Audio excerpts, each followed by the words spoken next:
DC doesn't even have, so no voting rep in Congress, unlike even territories like Puerto Rico. They do not even control their own National Guard. Wow. So Trump has deployed the National Guard through the end of September, as well as seized control of the police.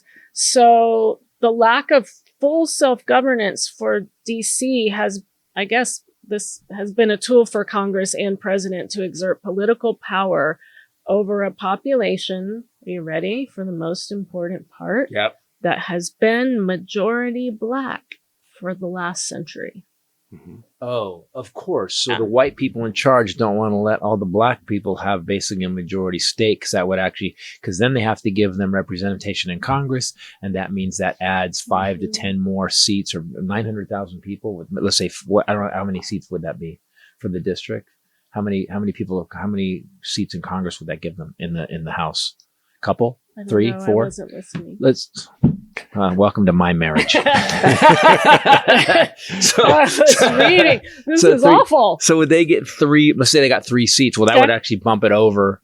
That would have to bump it over. I don't know a whole lot about it. Obviously, I'm a comedian on it with a podcast, like many comedians with a podcast. So you may remember that the mayor was upset, but there's this op-ed written by a guy there that he's saying if the government actually cared about safety, which is what they're saying this is all about, it would restore the $1 billion in local tax dollars that Congress blocked from DC. You know, there is no end to this right now. I keep trying to get imposed on people, let them know that, hey guys, we're all waiting for something to happen. We're all waiting for the Avengers to show up. We're all waiting for Thanos to get killed. We're all waiting, come on, blood clot. We're all waiting for something to happen, and it's not going to. And this is the problem through our history, is that once a dictator, once an authoritarian does this, you either step the fuck up or you get run over. And we're about to get run over. I don't know what's going to happen. I watched these guys. I watched some videos of ICE arresting people, and they're not trained. These are not cops. These are doughy ass. They're putting like ads up on LinkedIn and Craigslist. For real? To fucking just hire anybody. And they're just, you don't need I don't know. You don't even need a GED, whatever. Don't quote me on that. But the entry to get it is like you get your student loan forgave. Yep.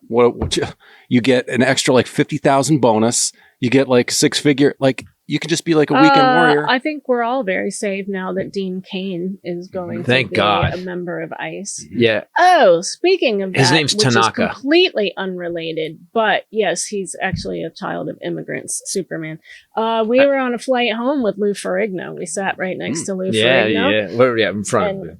Don't make him mad. And the reason I started talking to him before we ever realized who he was because of this guy. Yeah, Groucho. We saw Groucho. He was coming up the aisle, and I thought, holy shit. It's a massive dude. That is the largest presence of he's massive, but also he's like a big presence, like definitely like a bruiser, He's got a giant head. His head is gigantic. Yeah, but even the way he talks, it's like he fills yes. I do. And he was saying something to someone, and then he saw Groucho and he just went, oh, like that, and totally melted. He's a Yorkie lover. He had one that was 15. So yeah, Lou Ferrigno, I want to tell you this. I know you don't watch a podcast, but maybe someone who does, who knows you. Listen, so cool. I know you lost your puppy. He showed us a picture of his dog. It was beautiful. He looked a lot like Groucho, honestly. And so Groucho, we nailed him. And when we lost Abbott, Ray was devastated. It was the worst thing ever. And me too. And her dad called me and he said, and I've told the story before, go get another dog right now. And I went, I was like, no, she will kill me in my sleep. I will be dead. And he goes, I'm telling you, it'll distract her and get her going. So Mr. Ferrigno, you need to go get another Yorkie. It will not replace the one you had. We could see on your face when we talked to you how much love you had for that dog. And there's nobody could have loved Abbott more than Ray did, and it didn't take anything away from how much she loves Groucho or how much she loves Abbott. So go get another puppy. Actually, for everyone. Yeah, I was really upset when you brought him home, but it definitely keeps you busy and then reminds you, you relive the puppyhood of the one you lost with this new one, and you're just really busy with a puppy. That's the main thing. But he was a very nice guy. And I told Titus, I was like, I never would ask for pictures with someone. I just don't do that. But I thought about it with him, but I didn't. But I wanted to. You should. I would have asked him. No problem. I grew up watching the Hulk. That was one. Yeah. Thing. Want to point out his pants never ripped off. No, but we didn't upset him. Yeah, you get him mad. Yeah, you get him mad. Just want to point out that during the show, pants stayed on. We didn't bring up his divorce. He was Bruce Banner the whole time. Everything else shredded. And then from waist down, pretty until the calves. But does part of you not grow as the Hulk? I need Hulk rules. And they turn purple. Why do all the pants turn purple? I don't understand. Well, all bodybuilders, their parts don't. Oh, that's right. The rest of their body, if they're right. professional and using steroids, can confirm.